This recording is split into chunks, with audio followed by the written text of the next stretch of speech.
या देवी सर्वभूतेषु मां ब्रह्मचारिणी रूपेण संस्थिता नमस्तस्यै नमस्तस्यै नमस्तस्यै नमो नमः।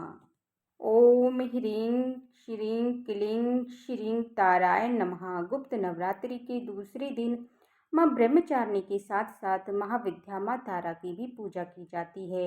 मां तारा जीवन में सभी आने वाली विपत्तियों, आकर्षण और संकटों से मुक्ति दिलाती है। मां तारा की साधना पूर्ण रूप से अघोरी साधना होती है। विशेष तौर से तंत्र मंत्र की सिद्धि के लिए मां तारा की पूजा मध्य रात्रि की जाती है। मां तारा की साधना करने से मनुष्यों को अलौकिक सुख के साथ साथ शांति और समृद्धि भी प्राप्त होती है। मां तारा अपनी सभी भक्तों और उपासकों की सभी मनोकामनाओं को पूर्ण भी करती है। इसके साथ मां तारा को धन से जुड़ी हुई समस्याओं के लिए भी पूजा जाता है। मुक्ति प्रदान करने वाली देवी होती है मां तारा के 3 स्वरूप हैं। इनका रंग नीला है, इसीलिए इन्हें नील सरस्वती भी कहा जाता है। इसके अलावा मां तारा का उग्र तारा के नाम से भी जाना जाता है।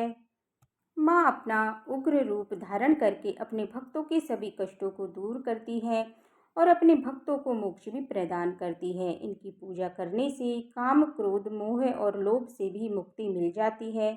मां तारा का तीसरा स्वरूप है मां एक जटा। भगवान शिव द्वारा समुद्र मंथन के समय हलाहल विष का पान करने पर उनके शरीर में जो भयानक पीड़ा हुई, उसके निवारण के लिए इन्हीं देवी तारा ने मां के स्वरूप में भगवान शिव को अपना अमृतमय दुग्ध पान कराया था, जिसके कारण भगवान शिव को समस्त प्रकार के शारीरिक कष्टों से मुक्ति मिल गई थी। देवी तारा जगत जननी माता के रूप में और घोर से घोर संकटों की मुक्ति हेतु प्रसिद्ध है। देवी तारा का निवास घोर महान शमशान है, जहाँ पर हमेशा चिताएं जलती रहती हैं और ज्वलंत चिता के ऊपर देवी तारा नग्न अवस्था में बाघंबर पहनकर खड़ी होती है। देवी तारा नरखप्पर की आड़ हड्डियां की माला से सुशोभित है। सर्पों के आभूषण के रूप में ये धारण करती है। देवी तारा प्रत्यलेड मुद्रा अर्थात जैसे कि वीर योद्धा अपने दाहिने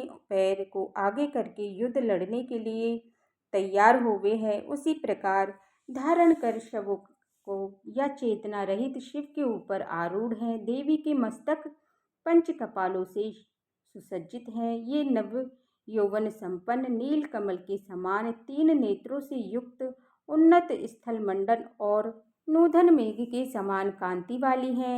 विकट दंत अवधि और घोर अट्टहास करने के कारण देवी का स्वरूप अत्यंत उग्र और डरावना लगता है। देवी का स्वरूप बहुत डरावना और भयंकर है और वास्तविक रूप से देवी चिता के ऊपर जल रहे शव पर आरूढ़ हैं और इन्होंने अपना दाहिना पैर भगवान शिव की छाती पर रखा हुआ है। देवी घोर नील वर्ण की हैं और महाशंख की माला धारण करती हैं और छोटे कद की हैं। कहीं कहीं पर ये देवी अपनी लज्जा निवारण हेतु बाघंबर भी धारण करती हैं। सर्वप्रथम स्वर्गलोक के रत्न द्वीप में वैदिक कल्पोत तत्व तथा वाक्यों को देवी काली के मुख से सुनकर भगवान शिव अपनी पत्नी पर बहुत प्रसन्न हुए। भगवान शिव ने महाकाली से पूछा, आदि काल में अपने भयंकर मुख वाले रावण का विनाश किया, तब आश्चर्य से युक्त आपका वह स्वरूप तारा नाम से विख्यात हुआ। उस समय समस्त देवताओं ने आपकी स्तुति की थी और आप अपने हाथों में खटक, नरमुंड वार तथा अभय मुद्रा धारण किए हुए थी। मुख में चंचल जीवा बाहर आकर आप भयंकर रूप वाली लग रही थी। विकराल रौद्र रूप को देखकर उन्हें शांत करने के लिए निमित्त श्री ब्रह्मा जी आपके पास गए थे। समस्त देवताओं को ब्रह्मा जी के साथ देखकर देवी लज्जित होकर आप खटक से अपनी लज्जा के निवारण का प्रयास करने लगी।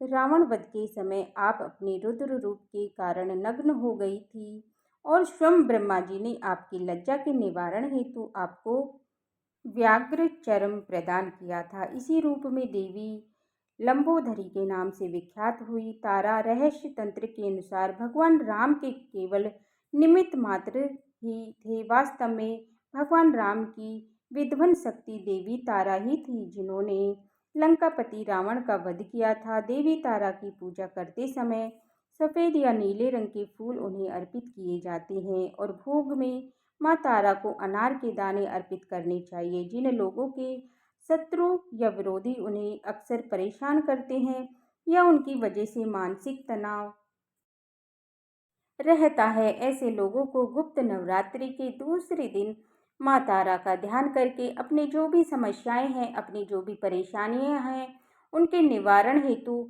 माँ से प्रार्थना करनी चाहिए। माँ अपने ऐसे भक्तों की समस्याएं उन्हें दूर करके शत्रु और विरोधियों से दूर करती हैं। उनके शत्रु और विरोधी माँ तारा की कृपा से शांत हो जाते हैं। माना जाता है कि माँ तारा की कृपा से समस्त ग्रहों को भी शांत किया जा सकता है। जिस घर में माताओं का सम्मान होता है, उस घर में सदा माँ तारा की कृपा बनी रहती है। गुप्त नवरात्रि के दूसरे दिन महाविद्या माँ तारा का ध्यान करके पूजा करने के साथ ही माँ ब्रह्मचारिणी की पूजा भी करनी चाहिए। और माँ ब्रह्मचारिणी की पूजा करने से जीवन में स्थिरता आती है। जिन लोगों का मन चंचल होता हो, उन लोगों को माँ ब्रह्मचारिणी के पूरे विधान से पूजा करके आज के दिन श्री दुर्गा सप्तशती का पाठ करना चाहिए। माँ को लाल या फिर पीले रंग के पुष्प अर्पित करके साथ ही फलों का और मिठाइयों का भोग लगाना चाहिए। सबसे अंत में आरती करके क्षमा याचना करके अपना व्रत प्रारंभ करना चाहिए। फिर दिन भर उपवास कर शाम को भी पूजा करके फलाहार ग्रहण करना चाहिए। जो लोग सारे उपवास नहीं भी रख सकते हैं, उन्हें भी नियमित रूप से सुबह और शाम पूजा करके व्रत की कथा जरूर पढ़नी या सुननी चाहिए, जिससे व्रत का ही पुण्य प्राप्त होता है। ये थी आज की वीडियो की जानकारी। उम्मीद करती हूँ ये जानकारी आपको पसंद आई होगी।